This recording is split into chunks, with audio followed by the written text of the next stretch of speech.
나는 이 유형인데 내가 생각할 때 나에게는 성령의 열매 중에서 이게 필요할 것 같다. 그리고 성령의 열매뿐만 아니라 전신갑주 중에서는 이게 필요할 것 같다라는 거를 잠깐 시간을 먼저 드릴게요. 한번 먼저 고민을 해보시고 들으시는 게 좋을 것 같아서. 그래서 성령의 열매 중에서 또 전신갑주 중에서 나는 이런 유형인데, 나는 뭐 SP인데, 나는 SJ인데, 나는 NT인데, 나는 NF인데 나의 유형에는 이게 필요할 것 같아 라는 것들을 한번 정리를 해보시고 살짝 나누는 시간 드리고 제가 랩필업하고 마치도록 하겠습니다. 참고로 성령의 열매는 사랑, 희락, 화평, 오래 참음, 자비, 양선, 충성, 온유, 절제, 갈라디아서 5장 22절 23절에 있고, 그리고 이 전신갑주는 에베소 6장 10절에 있어요. 진리의 허리띠, 의의 호심경, 평안의 복음의 신발, 믿음의 방패, 구원의 투구, 성령의 검. 참고하셔서 나누시면 되겠습니다. 시간을 많이 못 드려서 죄송합니다. 여기까지만 우선 나누는 걸로 하고요. 제가 간단하게 좀 정리하고 마치는 시간을 가지면 시간이 얼추 맞을 것 같습니다. 혹시 SP 유형들 계시죠? SP 유형들 잠깐 한번 손 들어봐 주실래요? SP 유형분들. 혹시 지금 나누실 때요, 이 전신갑주 중에서 나는 뭐가 필요한 것 같아 라고 혹시 생각한 거 있으면 말씀해 주실 수 있으실까요? 제가 SP가 아니라 청각이 별로 안 좋은가 봐요. 잘 말씀하신 건가요? 안 하신 건가요? 시각도 안 좋은가? 구원의 투구요? 좋습니다. 그리고 혹시 성령의 열매 중에서는 뭐가 필요하다고 SP형 분들 말씀하신 거 있으세요? 그렇죠. 그건 제가 말씀드렸으니까. 그래서 좋습니다. SP형 뭐 각 유형별로 사실은 제가 성령의 열매 따로, 전신갑주 따로 하고 그 다음에 이제 각 기절별 암송 구절 따로 암송하고까지 하면 제일 좋은데 걱정 안 하셔도 돼요. 시간이 없어요. 그래서 그냥 섞어서 다 할 거예요. 섞어서 다 할 거고, 여러분 성령의 열매와 전신갑주 중에서 이 SP 유형 분들은 제가 이제 요걸 한번 그냥 콕 집어서 말씀드릴게요. 여러 가지를 말할 수 있지만 콕 집어서 제일 필요한 거 말씀드리면은, 여러분이 전신갑주 중에서 첫 번째가 진리의 허리띠라고 말씀드렸습니다. 진리의 허리띠라고 말씀드렸어요. 여러분 이 진리의 허리띠가 무엇이냐 하면요, 예수님께서 말씀하셨죠. 내가 곧 길이요 진리요 생명이라. 진리의 허리띠는 이 베드로서의 말씀에 나오는 것처럼 예수로 마음의 허리를 동이라 말씀하셨거든요. 진리의 허리띠를 묶는다라는 것은 예수 그리스도로 내 마음을 타이트하게 묶는다라는 겁니다. 여러분 이 SP 유형의 분들은 특별히 이 진리의 허리띠로 묶으실 필요가 있어요. 왜냐하면 가만두면은 이 마음이 한없이 팽창할 수 있어요. 한없이 팽창해져서 뭐 걱정을 할 수도 있고, 한없이 팽창해지다 보니까 게을러질 수도 있고, 그래서 이것을 진리의 허리띠로 예수 그리스도로 마음을 묶는 것, 이게 굉장히 필요합니다. 그리고 SJ분들, SJ분들 한번 잠깐 손 들어봐 주실 수 있으세요? 우리 SJ분들이 많으세요. 우리 SJ분들 아무나 괜찮습니다. 어떤 분이시든. SJ분들 혹시 성령의 열매 중에서 나는 이게 필요한 것 같아요 생각해 봤던 것들 혹시 대답해 주실 수 있으신 게 있으신가요? 사랑, 그렇죠. 또 화평, 그리고 희락. 좋습니다. 여러분들 답변에 있는데 저는 두 개를 집어서 이 SJ 유형분들은 저는 이 사랑과 희락 이 두 가지를 좀 많이 묵상해 보시면 참 좋다 말씀드리고 싶은 이유가 있어요.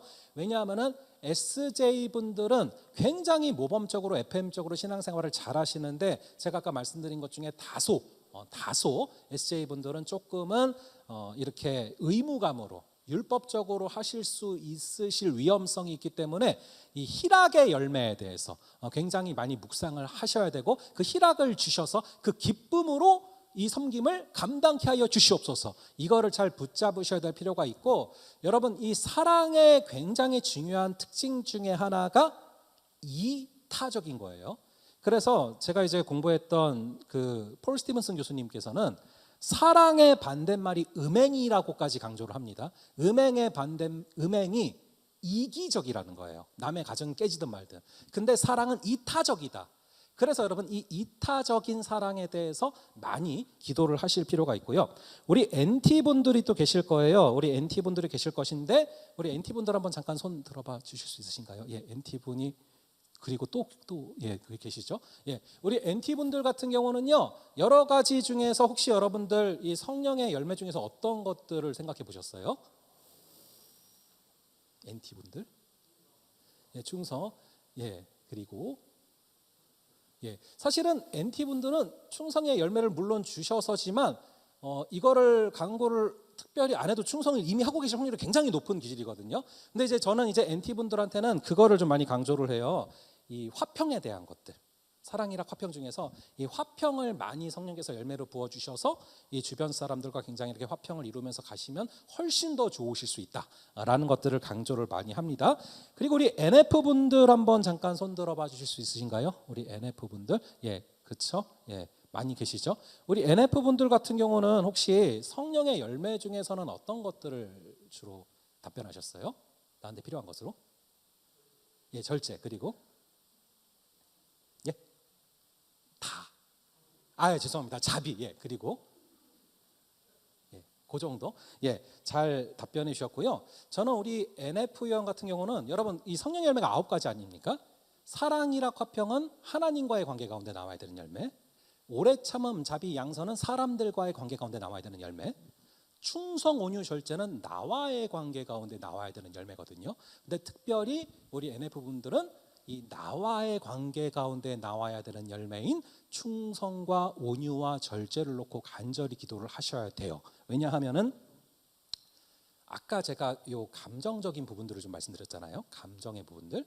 그래서 요것들을 잘 통제하려고 할 때 온유 많이 들어보셨을 거예요. 온유가 힘이 없는 게 아니라 힘이 있는데 잘 절제된, 예, 그러니까 길들여진 야생마. 그래서 이 온유가 있어야 감정을 잘 다스릴 수 있고 절제가 또 있으셔야 되고, 그래서 전신갑주 중에서는 특별히 우리 NF 분들은 믿음의 방패가 굉장히 중요하다라는 생각이 들어요. 여러분 전신갑주 잘 아시잖아요. 그 중에 이제 왼손에 드는 게 믿음의 방패인데, 여러분 살다 보면은 물론 NF만 그런 건 아니지만 우리가 화가 날 때가 있습니까, 없습니까? 있어요. 화나고 열받을 때 있습니까, 없습니까? 있어요. 우리가 왜 화가 나고 왜 열받는지 아세요? 에베소 6장에 보면은 사단이 불화살을 쏜다고 써져 있어요. 믿음의 방패 말하기 전에 사단이 불화살을 쏘니까 이게 휘잉 하고 와서 팍 꽂히면은 화가 나고 열받는 거예요. 그래서 우리 NF 분들이 혹시나 이제 감정적으로 화가 나거나 이럴 때 반드시 들고서 막아내야 되는 무기가 있어요. 한번 따라해 볼게요. 믿음의 방패. 믿음의 방패. 그래서 여러분들이 화가 나고 열받는 일이 있을 때 믿음의 방패를 들고 막으셔야 되거든요. 그래야 이기거든요. 근데 여러분 항상 그래요. 사단은 절대로 저기 뭐 아프리카에 있는 사람을 통해서 우리를 무너뜨리지 않아요. 가장 가까운데 가장 옆에 있는 사람을 통해서 나를 넘어지게 하려고 하거든요. 그래서 예수님께서도 가장 가까운 베드로, 너무 사랑하는 베드로한테 뭐라고 하셨어요? 이제 십자가를 막 얘기하니까 베드로가 아이 지시면 안 돼요. 나랑 같이 행복하게 살아야죠. 그때 뭐라고 해요? 사단아 물러가라. 이제 예수님이 베드로가 사단이라 그런 게 아니잖아요. 베드로 뒤에 숨어서 예수님을 넘어뜨리게 하려고 하니까 그런 거 아닙니까? 여러분 사단이 절대로 공동묘지에 있지 않아요. 제가 어릴 때부터 굉장히 많이 우리 할아버지 목사님들한테 들었던 설교 중에 하나가 뭐냐면은 예수님이 언제 재림하시는지 아니? 뭐 이런 거 물어보셨었어요. 수요일 날, 비 오는 수요 예배 때 그때가 제일 이제 가기 싫을 때라는 거예요. 그게 참 기억에 남고, 또 하나가 뭐냐면은 왜 앞에 자리에 안 앉아 있는 줄 아냐 그러면서 얘기하셨던 게 여기 사단이 앉아 있어서 안 앉는다. 그러니까 이 사단이 공동묘지에 가는 게 아니라 교회에 들어와서 신학교 들어가서 어떻게든 신앙을 무너뜨리려고 노력한다는 그런 뉘앙스거든요. 그래서 가까운 사람들을 통해서 우리를 무너뜨리려고 해요. 그래서 여러분들이 화가 나고 열받는 일이 있을 때 절대 그 사람을 미워하시면 안 돼요. 어떤 지체를 통해서, 어떤 아동부 지체를 통해서, 혹은 옆에 교사분들을 통해서 내가 막 화가 나고 열받는 일이 생긴다. 그럴 때 그 사람을 미워하시면 안 됩니다. 그 사람을 미워하지 마시고 그 사람 뒤에 숨어서 불화살을 쏘고 있는 사단을 바라보면서 뭘 외쳐야 됩니까? 따라해볼까요? 믿음의 방패. 예, 이걸 외치셔서, 근데 이걸 외치면 여러분들의 마음팍에 불화살이 꽂히는 것이 아니라 믿음의 방패에 꽂히게 될 줄을 믿습니다. 물론 이제 그분 앞에서 믿음의 방패 이러면 큰일 나요. 그러니까 이제 속으로 그러면 큰일 나요.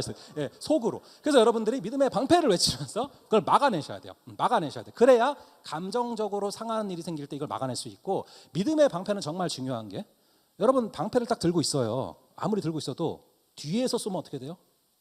맞아요. 불화살에. 왼쪽에서 쏘면은 맞아요. 오른쪽 맞아요. 근데 최소 4명만 전후좌우 앞뒤로 막아내죠. 굉장히 막아낼 확률이 높아져요. 그래서 공동체가 중요하고 교사가 중요한 거예요. 그래서 여러분 영화에 보면 300영화에 보면은 이 크세르크세스가 막 1만 군데 넘는 군대가 막 불화살을 쏴대는데 300명이서 이걸 어떻게 막아내요? 방패가 합체가 되니까 방패로 돔을 만들어 버리잖아요. 다 막아버려요. 그게 가능하단 말이죠. 그러니까 여러분들이 내 옆에 있는 지체가 넘어져 있을 때는 내가 대신 믿음의 방패를 들고 막아줘야 돼요. 그래서 NF 분들은 이 믿음의 방패를 많이 묵상하셔야 된다.